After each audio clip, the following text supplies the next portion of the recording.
Right sir. ఇప్పటిదాకా మగవాళ్ళ గురించి చాలా చెప్పుకున్నాం, ఒకసారి లేడీస్ వైపు వద్దాం.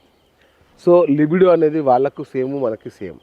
సో ఒకవేళ లేడీస్లో కూడా లో లిబిడో ఉంది, కోరికలు పూర్తిగా చచ్చిపోయాయి, అప్పుడు మగాళ్ళు ఎలా రియాక్ట్ అవ్వాలి? కొందరు మాకు అంటుంటారు, సార్ మా ఆవిడ ఉంటుంది, ఆమెతో సెక్స్ చేస్తే శవంతో సెక్స్ చేసినట్టు అనిపిస్తుంది. ఆమె హావభావాలు ఉండవు, స్పందన ఉండదు, కౌగిలింపులు ఉండవు, ముద్దులు ఉండవు, హగ్గులు ఉండవు, ఏది ఉండవు. పెట్టామా, చేసామా, వెళ్ళిపోయాం అంతే తప్ప అటు నుంచి ఇట్లాంటి రియాక్షన్ ఉంటుంది. దానికి 2 కారణాలు 3 కారణాలు ఉంటాయి. ఓకే, ఒకటి ఇది ఇష్టం లేకపోవచ్చు, ఓకే. రెండోది ఇతను సరిగా చేయలేకపోవచ్చు, విన్నామమ్మా, రైట్, ఇతను సరిగా సెక్స్ చేయలేని స్థితిలో ఉంటాడు. 2 కారణాలు ఎక్కువ ఉంటాయి. 3వ కారణం ఏంటంటే ఆమెకి ఏమైనా మానసికంగా ఒత్తిళ్ళు ఉండొచ్చు, ఏమైనా మానసికంగా ఏమైనా రోగాలు ఉండొచ్చు భవిష్యత్ తప్ప 2 కారణాలు ముఖ్యంగా ఉంటాయి. ఫస్ట్ ఏంటంటే ఇతను సరిగా సెక్స్ ప్రథమంగా సెక్స్ చేయలేని చూస్తుంటాడు. వాళ్ళకి కూడా కొన్ని హార్మోన్స్ లోపం ఉంటాయి. వాళ్ళకి థైరాయిడ్ ఎక్కువ ఉంటుంది, కొన్ని సందర్భాల్లో వేరే హార్మోన్స్ ఇంబ్యాలెన్స్ ఉంటాయి, కొన్ని యూట్రైన్ డిసీజ్ ఉంటాయి వాళ్ళకు కూడా. కొన్ని డిసీజ్ వల్ల కూడా వాళ్ళకు కూడా మూడ్ ఆఫ్ ఎప్పుడు ఉంటుంది. ఇప్పుడు మా దగ్గరకు వచ్చి చాలామంది అంటుంటారు, సార్ మా ఆవిడ సహకరించట్లేదు సార్ అంటే. అవును, కానీ అన్ని బాగుండి సహకరించకపోతే లాస్ ఆఫ్ లిబిడోకు యునానిలో మంచి మందులు ఉంటాయి.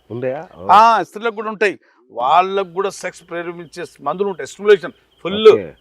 మా దగ్గర రీసెంట్లీ ఒక అబ్బాయి 34 years, భార్య ఏమో 30 years. సార్ నేను 2 సంవత్సరాల నుంచి నేను మిలిటరీలో ఉంటాను, మా ఆవిడ నా అమ్మటే ఉంటుంది, కానీ 2 సంవత్సరాల నుంచి సెక్స్లో నాకు సహకరించట్లేదు సార్ అన్నాడు. ఇప్పుడు మన రీసెంట్ వారం రోజుల ముందు ఫోన్ చేశాడు, సార్ ఏ మందు ఇచ్చాడు సార్, రోజు చంపేస్తుంది చేయమని. Okay, super. మరి అంటే సెక్స్ వ్యామోహం పెంచే, సెక్స్ వ్యామోహం ఎలా వస్తుంది?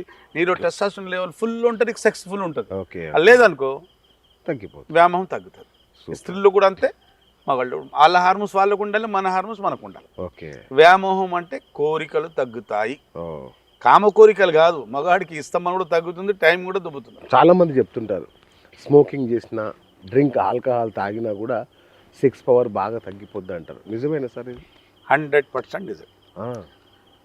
మనకు మన సిగరెట్ డబ్బి మీద ఏం ఫోటో ఉంటుంది? పుర్రె బొమ్మ. ఇక్కడ దోడకు ఏదో క్యాన్సర్ వచ్చినట్టు సిగరెట్ డబ్బి. యూరోప్లో సిగరెట్ డబ్బి మీద అంగం లేవదని ఫోటో ఉంటుంది, అంగస్తంభన సమస్య అని ఉంటుంది అక్కడ. నేను చెప్పేది ఏంటంటే ఇక్కడ గవర్నమెంట్ కూడా సిగరెట్ తాగితే అంగం లేవదరా అంటే ఫస్ట్ డే 75% వదిలిపెడతారు. అది ఆ భయానికి వదిలిపెడతారు. సిగరెట్ తాగితే ఏమవుతుంది అంటే, సిగరెట్ టబాకోలో ఏముంటుంది? టబాకోలో నికోటిన్ అని మెయిన్ కాంటెంట్ ఉంది. అవును అని కదా, టబాకోలో మెయిన్ నికోటిన్ ఉంటుంది. నికోటిన్ ఏం చేస్తుందంటే మన బీజకోశాలు, మన గోటిలు ఉంటాయి కదా, దాంట్లో లెడిక్ సెల్స్ ఉంటాయి. ఆ సెల్స్ మీద విష ప్రభావం, గొనాడోటాక్సిన్ అంటే విష ప్రభావం వల్ల అంగానికి లేపే హార్మోన్స్ ఉత్పత్తి తగ్గిపోతాయి. ఒకటి. 2వ కారణం ఏంటంటే అంగం వైపు రక్తనాళాలు వచ్చి కుచించుకుపోతుంటాయి, అవి దగ్గర మోసుకుపోతుంటాయి, దాని డయామీటర్ తగ్గుతుంటుంది.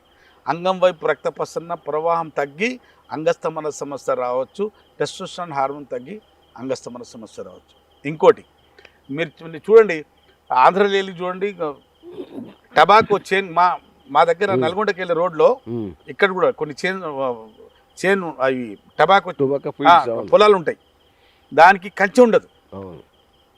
టబాకు చేనుకు కంచె ఉండదు, గాడిది కూడా తినేది దానికి, గుర్రం కూడా తినదు, ఆవు కూడా తినదు, ఏ పశువు తినదు.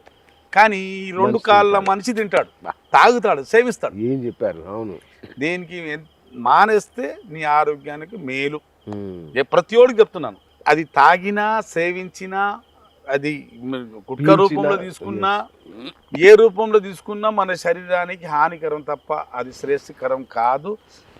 అది మందు కూడా, ఆల్కహాల్ తీసుకున్నా కూడా, అడిగారు కదా, న్యూరోపతి, నరాలు బలహీనపడవచ్చు. అలాగే డొపామిన్ అనే ఒక హార్మోన్ కెమికల్ పెరిగి కూడా వేరే హార్మోన్స్ ఇంబ్యాలెన్స్ కూడా అవ్వచ్చు. కాబట్టి ధూమపానం, మద్యపానం 2 కూడా ఆరోగ్యానికి హానికరమే. ఆరోగ్యానికన్నా సెక్సువల్ హెల్త్కి మేజర్గా ధూమపానం, మద్యపానం ఎలాగో ఊబకాయం కూడా సెక్స్కి హానికరమా? 100%. ఊబకాయ నేను చెప్తాను కదా, 5 ఫీట్లు తర్వాత ప్రతి ఇంచుకు 10 కిలోలు ఉండాలి. 5 ఫీట్లు 6 ఇంచులు ఉన్నాడు అనుకోండి, 60 కేజీలు ఉండాలి. అంతే. 7 ఇంచులు ఉన్నాడు అనుకో, 70 కేజీలు ఉండాలి. 6 ఫీట్లు ఉన్నా కూడా 80 కేజీకి 75-80 కేజీకి మించిపోదు. 6 ఫీట్లు ఉన్నా కూడా అంటే 5 ఫీట్ తర్వాత ఇంచుకు 10 కిలోలు పెట్టుకోండి. ఎక్కువైతే ఏమవుతుంది బరువు చెప్పాను కదా, మన బరువు ఎక్కువైనప్పుడు కొలెస్ట్రాల్ పెరిగి కొలెస్ట్రాల్లో బ్యాడ్ కొలెస్ట్రాల్ ఒక ఎంజైమ్ వస్తుంది ఆరోమెటేజ్ అని. ఓకే. అది male hormone female hormone convert చేసి మగతనం లేకుండా చేస్తుంది. అది కూడా కొలెస్ట్రాల్ అంగం వైపు వచ్చే రక్తనాళాల్లో కూడుకొని అంగం వైపు రక్త ప్రసరణ కాకుండా రాకుండా చూసి ఆర్టీరియోజెనిక్ ఈడికి కారణం కూడా అవుతుంది. ఓకే. Oh my god. చాలా ఒక 2-3 దశాబ్దాలుగా వయాగ్రా అనేది విపరీతంగా వాడుతున్నారు జనం. సో హ్యాపీగా ఎంజాయ్ చేస్తున్నారు కదా, ప్రాబ్లం లేదు కదా. ఉందా ప్రాబ్లం ఏమన్నా? వయాగ్రా లాంటి టాబ్లెట్స్ వాడితే ఏమైనా సైడ్ ఎఫెక్ట్స్ ఉంటాయా? దానికి నేను ఎలోపతి డాక్టర్ కాదు కాబట్టి దాని గురించి నేను చెప్పలేను. దానికి ఒక్కటి చెప్తాను. ఇప్పుడు ఏ ట్యాబ్లెట్ అయినా వేసుకున్నాం అనుకోండి, అంగం లేచింది హీరో. రెండోసారి వేసుకున్నాం, అంగం లేచింది హీరో. ఏ రోజు ఆ ట్యాబ్లెట్ దొరకలేదు, అమ్మాయి దొరికింది, భార్య ఉంది, ట్యాబ్లెట్ లేదు, ఆ రోజు మన పరిస్థితి జీరో. ఇది పక్కన పెడితే ఆ ట్యాబ్లెట్ తాత్కాలికంగా అంగానికి స్తంభింపజేసే ట్యాబ్లెట్ వాడుకొని మా దగ్గర 3 సంవత్సరాలు 4 సంవత్సరాలు వాడాను సార్, ఇప్పుడు అంగం లేవట్లేదు, డాక్టర్ దగ్గరికి వెళ్తే అంగం కోసేసి దాంట్లో రాడేస్తా అంటున్నాడు, మీ సజెషన్ ఏంటి అని వస్తారు. ఎవరి దగ్గర మందులు వాడుకున్నావు తనకి అడగడ బావ, నాకు అడుగుతావు ఏంటి అంటాను. డాక్టర్లు కొందరు చెప్తున్నారు సార్, బొక్క ఇరిగిపోతే చేతులు రాడేస్తాం కదా, దీంట్లో కూడా అంతేనమ్మా అంటే చేతిలో బొక్క ఉంటుంది, ఇరిగితే రాడేసుకోవచ్చు, కానీ అంగంలో బొక్క ఎక్కడిది, ఇరిగింది ఎక్కడిది, రాడేసుకునేది ఎక్కడిది. మా దగ్గర కాంప్లికేషన్, నేను దుబాయ్లో చూసిన కేసులు చెప్తున్నాను, అక్కడ పెనైల్ సర్జరీ చేసుకున్న వాళ్ళలో ఇన్ఫెక్షన్ అయిన కేసులు చాలా ఘోరమైన పరిస్థితులు ఉండేవి. కొన్ని క్యాన్సర్ కూడా కారణమైన కేసులు ఉన్నాయి దుబాయ్లో చూసిన కేసుల్లో. నేను ఇంటర్నేషనల్ తిరుగుతుంటాను కదా, ఢిల్లీ నుంచి కూడా ఒక కేసు చేసుకుని వచ్చి ఉండే మా దగ్గర చూశాను. ఇంతలా అయింది ఇన్ఫెక్షన్ వల్ల. ఇప్పుడు నా దగ్గరకు వస్తే నేను ఏం చేయలేనమ్మా, మా దగ్గర ఎన్ని సర్జరీ లేకుండా సైడ్ ఎఫెక్ట్ లేకుండా తాత్కాలికంగా ట్యాబ్లెట్ ఉండవు, ఒక్కసారి మందులు వాడుకుంటే మాటికి మందులు వాడుకోవాల్సిన అవసరం లేకుండా ఉంటుంది మీ లైఫ్ ట్రీట్మెంట్. ఒకసారి ట్రీట్మెంట్ తీసుకుంటే సమస్యతో బయటపడతాం అంతే. యునాని సైన్స్ గొప్పతనం అంతే, నా గొప్పతనం కాదు ఇది. ఒక వ్యాధి నుంచి బయటపెట్టడానికి మూల కారణం ఏంటి, రూట్ కాజ్ ఏంటి అని మందులు ఇస్తే బయటపడతాం. సో వాడొద్దు, నేను చెప్పాను అది.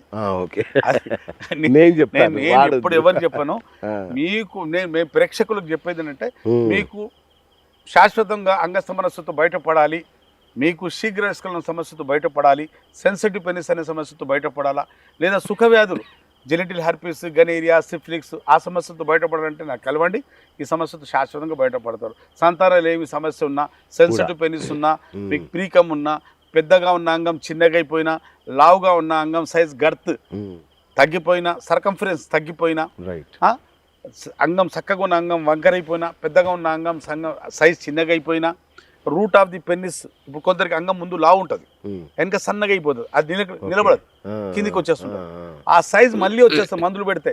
ముందు ఎంత లావు ఉంది, వెనక కూడా అంత లావు అవుతుంది. రూట్ ఆఫ్ ది పెన్నిస్ మళ్ళీ పెంచుకోవచ్చు.